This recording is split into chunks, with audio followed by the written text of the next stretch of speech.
ഞാൻ ബിന്ദു. എൻ്റെ YouTube channel chilli ജാസ്മിനിലേക്ക് എല്ലാവർക്കും സ്വാഗതം. ഐശ്വര്യത്തിൻ്റെയും സമാധാനത്തിൻ്റെയും ക്രിസ്മസ് ആശംസകൾ. അപ്പോൾ ഇന്ന് എൻ്റെ കൂടെ ക്രിസ്മസ് ആശംസ പറയുന്നതിന് നിൽക്കുന്നത് എൻ്റെ ആങ്ങളയുടെ മോനും എൻ്റെ അനിയത്തിയുടെ മോനും. ഇവൻ എൻ്റെ മകനാണ്. പിന്നെ വീഡിയോ എടുക്കുന്നതാണ്. അവനെ ഒന്ന് എടുത്ത് കാണിച്ചടാ.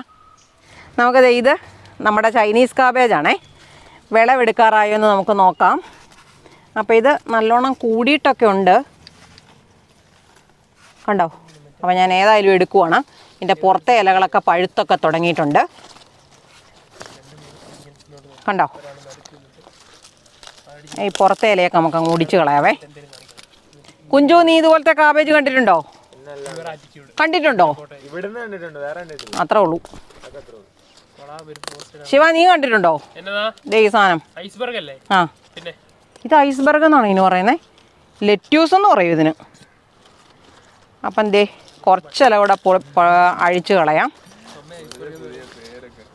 ദേ കണ്ടോ, ആ ഇതാണ് നമ്മൾ ബർഗറിനകത്തൊക്കെ വെക്കുന്ന സാധനം, കണ്ടോ. അകത്തേക്ക് നല്ല കാബേജിൻ്റെ ഇല പോലെ തന്നെ കൂടി വരും. അപ്പോൾ ഇനി ദേ ഇവിടെ ഒരെണ്ണം കൂടെ ഉണ്ട് വളർന്നു വരാനായിട്ട്. അപ്പം നമ്മൾ കാബേജ് വിളവെടുത്തു. വെയിൽ വന്നാലുടനെ ഈ ടെറസിൽ നിൽക്കുന്ന ചെടികളുണ്ടല്ലോ, ഇതുപോലെ ഇലകളൊക്കെ വാടിത്തുടങ്ങും. അപ്പം നമുക്ക് ഇതിൻ്റെ കണ്ടോ 2-3 വഴുതനങ്ങ വിളവെടുക്കാവേ. ഒരു തോരനുള്ളത് അല്ലെങ്കിൽ ഒരു കറിക്കുള്ളത് മാത്രമേ ഞാൻ എടുക്കുന്നുള്ളൂ, മുഴുവനും പറിക്കുന്നില്ല കേട്ടോ. നല്ല രുചിയുള്ള പച്ച വഴുതനയാണ്. ഇത് വയലറ്റ് വഴുതനയാണ്. അപ്പോൾ ഞാനിത് പറിച്ചൊക്കെ നിർത്തിയിരിക്കുന്നതുകൊണ്ട് ഇത് 3-4 ഉള്ളൂ. ഇച്ചിരി കൂടി വലുതായിട്ട് പറിക്കുന്നതാണ് നല്ലത്. അപ്പോൾ ഇതിൻ്റെ ഈ വെള്ള കളർ കണ്ടോ, ഇലകളിലൊക്കെ കാണുന്ന വെള്ള കളർ എന്ന് പറയുന്നത് നമ്മളിടയ്ക്ക് ബിവേറിയ സ്പ്രേ ചെയ്ത് കൊടുക്കുന്നതാണേ. മിക്കവാറുമുള്ള എല്ലാ ഇനം കീടങ്ങൾക്കും നമുക്ക് ബിവേറിയ ഉപയോഗിക്കാം. അപ്പോൾ ഞാൻ എൻ്റെ ഇത്രയും വഴുതന എടുത്തു. ഇത് കണ്ടോ നമ്മുടെ ചെറിത്തക്കാളിയാണേ. ചെറുത്തക്കാളി മാത്രമല്ല, എല്ലാ ഇനം തക്കാളിയും ശരിക്കും പറഞ്ഞാൽ ഇതേപോലെ പടർന്ന് പന്തലിക്കും, കണ്ടോ. നമുക്ക് നോക്കിയാലറിയാം.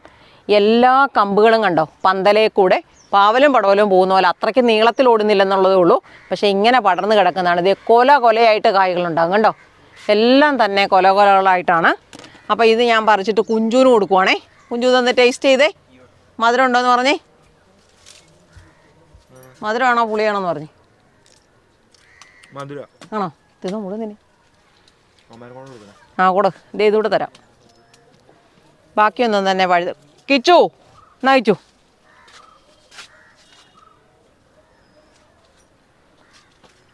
നല്ലതാണോ?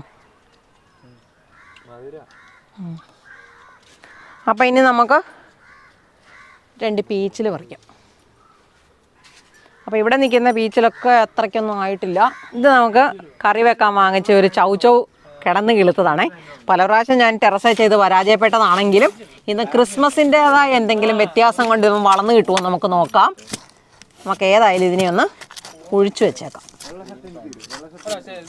കണ്ടോ, ഒത്തിരി മണ്ണിട്ടിട്ട് മൂടരുത്. ഇതിന് വെള്ളം വേണം, പക്ഷെ വെള്ളം കൂടരുത്. ദേ ഇങ്ങോട്ട് ഞാൻ കുഴിച്ചു വെച്ചു. ഇനി ഇത് മണ്ണിട്ട് കൊടുക്കാം. അങ്ങനെ നിൽക്കട്ടെ.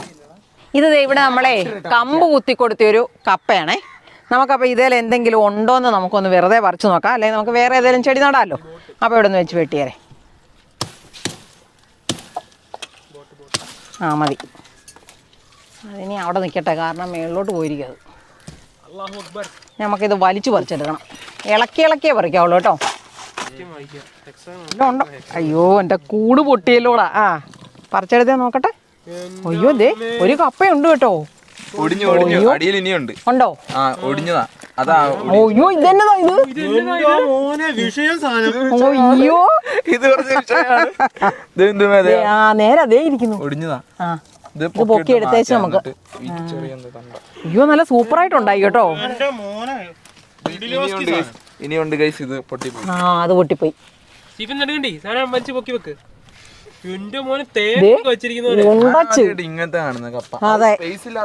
ആ അത് തന്നെ, നീളത്തിൽ വളരാൻ ഇടയില്ലാഞ്ഞിട്ടാ. ആ അതുകൂടെ മാന്തി എടുത്തേ. പൊക്കിയെടുക്കാൻ പറ്റുവാടാ?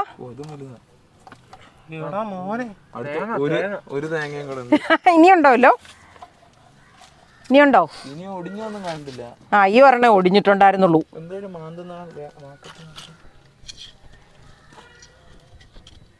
എവിടുന്നാണത് രണ്ട് പൊട്ടുന്ന കേട്ടായിരുന്നു ഓരോ ഒച്ച. ഇനി എന്ത് അതാണല്ല പാത്രം പൊട്ടിയതല്ലേ. നമുക്കിതേ 5-6 കുരുമുളക് ഇതേന്ന് പറിച്ചെടുക്കാവേ. കണ്ടോ, ഇത് ഒരു 5-6 എണ്ണം ഇച്ചിരി മീൻ വറക്കാനുള്ളത് മാത്രം. കണ്ടോ, നമ്മുടെ ആവശ്യത്തിന് കുരുമുളക് കിട്ടാൻ ഇതുപോലെ ഒരൊറ്റ ചെടി നമ്മൾ നട്ട് വളർത്തിയാൽ മതി. മരത്തേലും കയറണ്ട, മരത്തെ കയറാനുള്ള ഏണിയും വേണ്ട, ആളിന് കൂലിയും വേണ്ട, ഒന്നും വേണ്ട. ഞാൻ ദേ ഇത്ര എണ്ണ പറിക്കുന്നുള്ളേ. ഇഷ്ടംപോലെ കുരുമുളകുണ്ട്. നമുക്കിതേ കണ്ടോ, ഇതേപോലെ കണ്ടോ. ഇതൊരു മത്തങ്ങയാണേ. കഴിഞ്ഞ പ്രാവശ്യം ഞാൻ മത്തങ്ങ കെട്ടിയിട്ടിട്ട് എലി അത് മൊത്തം കടിച്ചു കളഞ്ഞു. അപ്പോൾ നമ്മൾ എലിക്കിപ്പം എലിപ്പെട്ടി വെച്ച് കൊടുക്കും. അതുകൊണ്ട് നമുക്ക് എലിയുടെ ശല്യം ഇവിടെ കുറഞ്ഞിട്ടുണ്ട്. കണ്ടോ, കടിക്കാതെ കിട്ടി. ഇത് ഒത്തിരി മൂത്തിട്ടൊന്നുമില്ല, പക്ഷേ ഞാനിതിങ്ങ് പറിച്ചെടുക്കുക. കാരണം കഴിഞ്ഞ പ്രാവശ്യത്തെ പോലെ ഒന്നും ഇല്ലാതായി പോകണ്ടല്ലോ. കണ്ടോ. അപ്പോൾ നമുക്ക് 2 പച്ചമുളകും കൂടെ പറിക്കാവേ. ഒരു 5-6 എണ്ണം മതി. ഒത്തിരി പച്ചമുളക് ഞാൻ പറിച്ചുകൊണ്ട് പോകുന്നില്ല. അപ്പോൾ അവിടെ കൊണ്ട് അങ്ങനെ ഒത്തിരി എണ്ണം വെക്കേണ്ട കാര്യമില്ല. നമുക്കൊരു 2 ദിവസത്തേക്കിനോ 1 ദിവസത്തേക്കിനോ ഒക്കെയുള്ള. ഇപ്പോൾ നമ്മൾ ആ കപ്പ പുഴുങ്ങുവാണെങ്കിൽ നമുക്കൊരു കാര്യം ചെയ്യാം, മുള ഇടിച്ചിട്ട് തിന്നാം. ഇത് കണ്ടോ, നല്ലപോലെ മുളകുണ്ടാകും. ഇതുപോലെ നമ്മൾ അവിടെ ഇവിടെയൊക്കെ നട്ട് പിടിപ്പിക്കണം. ശരിക്കും പറഞ്ഞാൽ മടി പിടിച്ച് വഴി സൈഡിലൊക്കെ കൂട്ടിയിട്ടിരിക്കുന്നത് മേടിച്ചുകൊണ്ട് പോകുമ്പോൾ നമ്മൾ ഓർത്തോണം, മുളക് മാത്രമല്ല ഇതിൻ്റെ കൂടെ കുറച്ച് അപകടകാരികളെയും കൂടെ മേടിച്ചുകൊണ്ടാണ് നമ്മൾ വീട്ടിലോട്ട് പോകുന്നത്. എന്നോട് ചിലർ പറയാറുണ്ട്, ചേച്ചിയെ 10 രൂപയ്ക്ക് കിലോ കണക്കിന് പച്ചമുളക് വഴി കിട്ടുമെന്ന്. പക്ഷേ വഴി കിട്ടുന്നത് പച്ചമുളക് മാത്രമല്ല, അതിൻ്റെ കൂട്ടത്തിൽ കുറച്ച് രോഗവാഹികളെ കൂടെയാണെന്ന് ആരും അറിയുന്നില്ല. ഇതുപോലെ ഒരെണ്ണം വെച്ചാൽ മതി ഇതിൻ്റെ വളർച്ച നോക്കാനും നമ്മളെ കുറച്ചും കൂടെ കൂടുതൽ ഉണർവുള്ളവരാക്കി മാറ്റും ഇത്തരത്തിലുള്ള എന്തെങ്കിലും കൃഷിയോ ചെടിയോ ഒക്കെ ചെയ്യുന്നത്. നമ്മൾ ഈ മുളകയിലൊക്കെ കാണുന്ന പൊടി പോലത്തെ സാധനം ഇല്ലേ, ഇത് ഞാൻ കീടങ്ങൾ പിടിക്കാതിരിക്കാൻ വേണ്ടി ബിവേറിയ സ്പ്രേ ചെയ്യുന്നതാണ്. അതുകൊണ്ട് തന്നെ എൻ്റെ തോട്ടത്തിൽ ഒരു വെള്ളീച്ചയുടെ ശല്യവും ഇല്ല. പിന്നെ വരുന്നതെന്ന് പറയുന്നത് ഈ മത്തൻ വണ്ടുകളുടെ ശല്യമാണ്. മത്തൻ വണ്ടുകളുടെ ശല്യം ഇല്ലാതാക്കാനുള്ളത് എന്നാണെന്നൊക്കെ ഞാൻ നേരത്തെ ഒരു വീഡിയോ പറഞ്ഞു തന്നിട്ടുണ്ട്. എന്നോട് ഈയിടെയും ഒരാൾ ചോദിച്ചായിരുന്നു, ചേച്ചി വഴുതനയുടെ ഇല ഇങ്ങനെ ഇരിക്കുന്നത്, അതുപോലെ മറ്റെന്തോ ചെടികളുടെ ഇലയൊക്കെ കാണിച്ചിട്ട് ഇങ്ങനെയാണ് ഇരിക്കുന്നത്, ഇതെന്തുകൊണ്ടാണ് എന്ന് ചോദിക്കുന്നുണ്ടായിരുന്നു. അതിനകത്തെല്ലാം പ്രധാന ഉപദ്രവകാരി എന്ന് പറയുന്നത് മത്തൻ വണ്ടാണ്. അപ്പോൾ മത്തൻ വണ്ടിനെ എങ്ങനെ നിയന്ത്രിക്കാം എന്ന് ഞാനൊരു വീഡിയോ ഇട്ടിട്ടുണ്ട്. അങ്ങനെ ഇലകൾക്ക് കീടങ്ങളുടെ ശല്യം കൂടുതലുള്ളവർ ആ വീഡിയോ ഒന്ന് കണ്ടു നോക്കണം. എന്നിട്ട് അതിൽ പറഞ്ഞിരിക്കുന്നത് പോലെ ചെയ്തും നോക്കണം. ഇതിൽ ഈ പറ്റി പിടിച്ചിരിക്കുന്ന പൊടി എന്ന് പറയുന്നത് ബിവേറിയയാണ്. അപ്പോൾ ഈ ബിവേറിയ നമ്മൾ അടിച്ചത് കൊണ്ട് യാതൊരു ദോഷവും നമുക്കുണ്ടാകുന്നില്ല.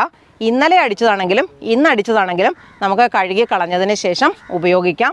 ഒന്നും പേടിക്കേണ്ട. ഇലക്കറികളിലായാലും പച്ചക്കറികളിലായാലും ജൈവ കീടനാശിനിയായിട്ട് നമുക്ക് ബിവേറിയ ഉപയോഗിക്കുന്നത് കൊണ്ട് ഒരു കുഴപ്പമില്ല.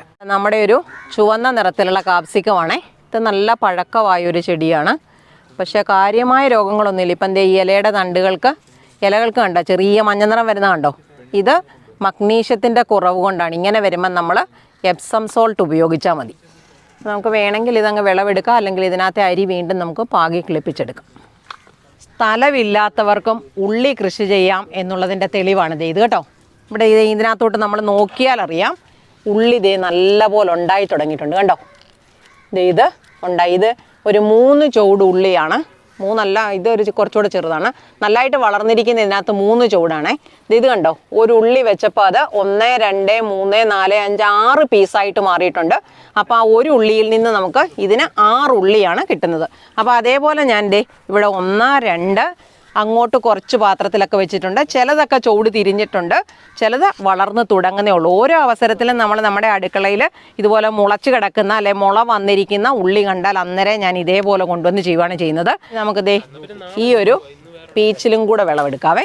കണ്ടോ, ഇന്ന് നമ്മൾ വിളവെടുത്തതെന്ന് പറയുന്നത് ഇതുപോലൊരു ചൈനീസ് കാബേജ്, കുറച്ച് കുരുമുളക്, കുറച്ച് പച്ചമുളക്, കുറച്ച് വഴുതനങ്ങ, ഇതൊരു മത്തങ്ങ, ഇതൊരു പീച്ചിൽ, പിന്നെ ഇത്രയും കപ്പയും. കണ്ടോ, അല്ല ഉരുണ്ടുരുണ്ട് ഇങ്ങനത്തെ കപ്പയാണ് നമുക്ക് കിട്ടിയത്. കാരണം അവർക്കിങ്ങനെ നീണ്ടു പോകാനുള്ള ഇട അതിനകത്ത് കിട്ടുന്നില്ലല്ലോ, അതുകൊണ്ടാണ്. ഇന്നത്തെ എൻ്റെ വീഡിയോ എല്ലാവർക്കും ഇഷ്ടമായില്ലേ? ഇതേപോലെ ഉപകാരപ്രദമായ മറ്റൊരു വീഡിയോയുമായി നമുക്ക് അടുത്ത ദിവസം വീണ്ടും കാണാം.